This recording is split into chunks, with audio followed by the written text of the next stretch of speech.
All right, guys, what's going on? Welcome back to the Everything College Football Podcast Day here. Me and Nick will be doing our 2022 preview and prediction for the North Carolina Tar Heels. Looking at the coaching staff, Mac Brown, he's back for his fourth season, a part of his second stint here in Chapel Hill. 21-17 record thus far. Phil Longo, it's also his fourth season after previously being with Ole Miss as the offensive play caller. Charlton Warren, he comes over from Indiana after one season as a defensive play caller there. And he was a DB coach at Georgia, Florida, Tennessee before that, so he has spent a long time in the SEC East. And then Gene Chizik, his first season back, he was the DC from 2015 and 16. Hasn't coached since. He spent some time with the SEC Network. He's back to replace Jay Bateman. Phenomenal addition. We'll get to him when we look at the defense. But we'll get started here with the offense, though. This quarterback battle is pretty interesting, Nick. Drake May, Jacoby Criswell. May, he's the much taller guy, 6'5", on top of a 210-pound frame, and seems to play with more confidence in the pocket than Criswell does. He's strong, accurate. That arm allows him to rip it all over the field. May also has enough mobility to make plays when things break down, but I think Criswell's going to emerge as the starter here as that extra year of Phil Longo's system. Has near identical stature to that of the departing Hal, 6 foot, 220. Criswell showcased nice touch during the spring game, and considering the Tar Heels play, they called plenty of design QB runs last season, he seems to be the better fit here to replace Sam Howell. Criswell and May, this is a very interesting QB battle. Between the two of them, they only have 31 pass attempts last season, so neither of them have much experience. They both did throw a touchdown. I think Criswell gets the edge currently just because I think he has the opportunity to RPO, like you said, kind of like Sam Howell. He fits the same size and stature as Howell, and I think he kind of fits into that system a little bit better, although May could surprise the people during practice and sort of get the jump on him potentially. Right now, I'm going to tip Criswell for the job, but this is a very interesting QB battle in the ACC, one of the more interesting ones for sure. Both of them have, previous lineage of guys playing. Drake Winterall is the brother of Criswell. He plays for the 49ers. May, his brother, was a star basketball player here at the school. So these guys have plenty of lineage. They're certainly athletes, come from a good family. So we'll see what happens. You can't go wrong with either option. I think Criswell does have the edge. Looking at the running game, though, Ty Chandler departs after a really good one-year stint here with the Tar Heels. It's kind of a three-man race for running back. Brish Brooks is the veteran. He averaged over 9 yards per carry last season. DJ Jones and Elijah Green will also throw their foot here in the ring. They're all 200-plus pounds. These guys, I don't know how much speed they exactly possess, but Brooks, he's a power back, but he also has a good blend of speed at 210 pounds. So I think Brooks will be the starter here. What kind of impact will he have remains to be seen. British Brooks is an all-time name in college football, but his production just hasn't really been there yet. He only played 6 games last year for 295 yards on the ground. Did average about 9.5 yards per carry with 4 rushing touchdowns. I like his size, like you said, at 210. Definitely a bit of a bruiser, can run down to defenders if necessary, but the speed just really isn't there, and this backfield hasn't been super reliable in past years, so it would be questioned whether or not they're going to even interest in kind of carry the ball at all. You said last year Ty Chandler had a good year, a solid year, a bit more than people expected, but I'm not sure this North Carolina team will rely on the run much this year. I thought they did a pretty good job last year. They replaced 2-star backs, 2-star receivers, and they still averaged, almost 470 yards per game. But it was just strange. This offense lacked consistency. The running games at times did not really work. And the offensive line, they were a big struggle area. And that's really, I think, the most disappointing part of this football team. They were 128th in FBS and sacks allowed. Howell's 182 carries was tied with Chandler for the team high. But, a lot of that, again, designed runs, and I think it was to offset the poor effort from the offensive line. I don't think they wanted to run him that much because he took a lot of hits. I think they kind of had no choice, though. If you look at the offensive line, it is positive that a lot of these guys are returning and have some experience. Left tackle is senior, left guard senior, offensive center is a graduate, and the right guard and right tackle are a junior and senior respectively. But like you said, last year giving up 128 sacks total is just disappointing for an offensive line that had some experience. You thought they might take a step forward, but they really struggle in that department. They lose 3 starters in the offseason. Will they be able to replace these guys with some more energetic, better block to protect the quarterback? Because like you said, Howell was getting hit too much last year and just didn't have time to make anything of the offense. It's a major concern because they were, again, 128th in sacks allowed, and they replaced 3 starters who were all in the NFL. Jordan Tucker was probably their best player last year. They also had both guards get drafted. That's not good news when you're that bad and you had guys get drafted in the NFL, and of course those guys are harder to replace. So I'm not very optimistic, even though they do have 4 seniors and a junior. It looks like they'll be starting. So there's some experience there, guys that have been around. Corey Gaynor comes back from injury. Spencer Rowland from Harvard. So some new beef there on the offensive line. But they need to be much better. It's a big concern for me, as is the receiving core. It wasn't a great unit last year. You knew Josh Downs was going to be next man up, but I don't think anyone expected 101 receptions for 1,300-plus yards and 8 scores. That was pretty unexpected. He's dynamic in the slot. He's just an all-around playmaker. You've seen that from week 1 against Virginia Tech all the way to the final whistle on the season. He was the really only guy that made plays for them. I'd say Antonio Green, he made a good impact for them. But outside of those two guys, no one really helped out this passing game. Green had 20 yards per catch last year, 612 yards on 31 grabs. So those two, they were good. But outside of that, nobody made plays. Coffrey Brown was a big disappointment. Him and Emory transfer out. I think one of them went to USF to Indiana. So for some reason, they lost these guys to lesser programs. Justin Olson, J.J. Jones, though, they're both 6'2", 200 pounds.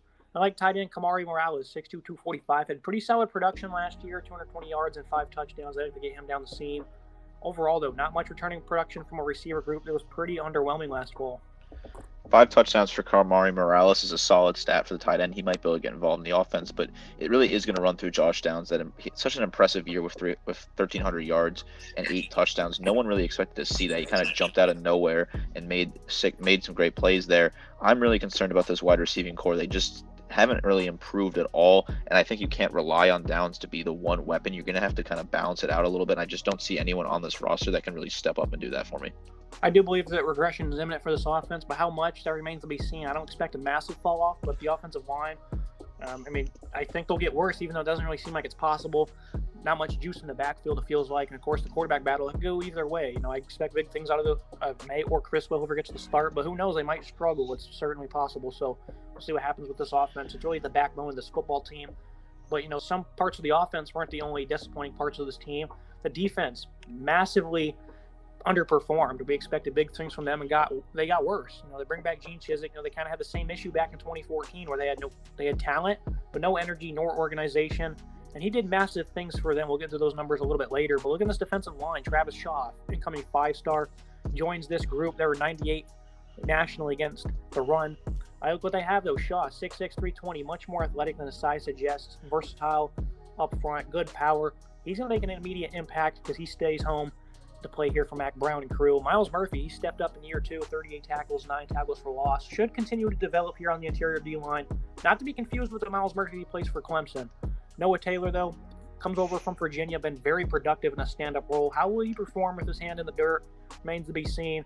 28 tackles for loss, 13.5 sacks in 3 years there at Virginia. I think this is a pretty solid group, considering they also get Tamari Fox back. He's not quite as good as his brother, but he's a good interior pass rusher. How do you feel about this defensive line? I think Tamari Fox is definitely a wild card. I'd like to see him maybe get some reps early on. The senior has some experience. Definitely can provide some impact for this team. I just think it's interesting they bring back Gene Chizik, who had been out of the game for so long, like we noted, working at the SEC Network as sort of a pundit kind of guy. And then he was linked with a job in the USFL, a head coaching job. That fell through, and he ends up back at North Carolina, gets this role with the defense. I think the defense will take a step forward on Chizik. He's a solid coach, a national championship winning coach who can build a really strong defense just like he has in the past. I like the piece he has to work with. I definitely think getting back Cedric Gray is a very important piece. That guy leading the team in tackles last year, 99 total tackles plus 2.5 sacks. So I think this interior definitely has serious potential to step up based off what they have on this roster. Also get Raymond Vosek back along with Kevin Hester on the interior D-line. So 4 total starters are back, and they add Travis Shaw. I expect big things out of this interior D-line. And I like what they got at the pass rushing standpoint as well. So we'll see what happens there. But they're both 300-pounders. I really like this defensive line, so we'll see if Chizik can get some good things out of them. Like you said, though, you just mentioned Cedric Gray. Expected Eugene Asante to step up, but instead it was Gray, and it forced Asante to not get any time at all in the back half of the season. Now he's at Auburn, so Cedric Gray stepped up. One of the lone guys that really impressed on this defense. Like you said, 100 stops, 2 picks, 7 tackles for loss. He did a little bit of everything.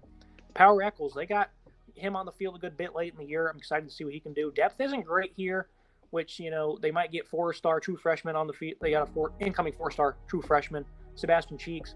He's an athletic linebacker. It doesn't exactly fit the scheme. We've played a 3-4 in high school, but we'll see what happens. I think they will force him into action early because the depth is not ideal there at linebacker. In the back end, though, this secondary is underachieving as they come. They didn't get any better. They allowed 10 more touchdowns in 1 more game compared to 2020, so they obviously struggled immensely. Good individual players, though. Tony Grimes, Storm Duck, both were quite average in 2021, though. Chizik, this is a big focal point here because in 2015,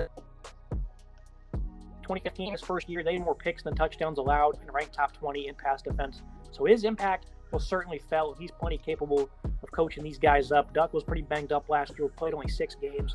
Mix those two with veteran safety Cameron Kelly, He had 69 tackles and 4 picks last year. I think the recipe for success is there, but can Chiswick do it?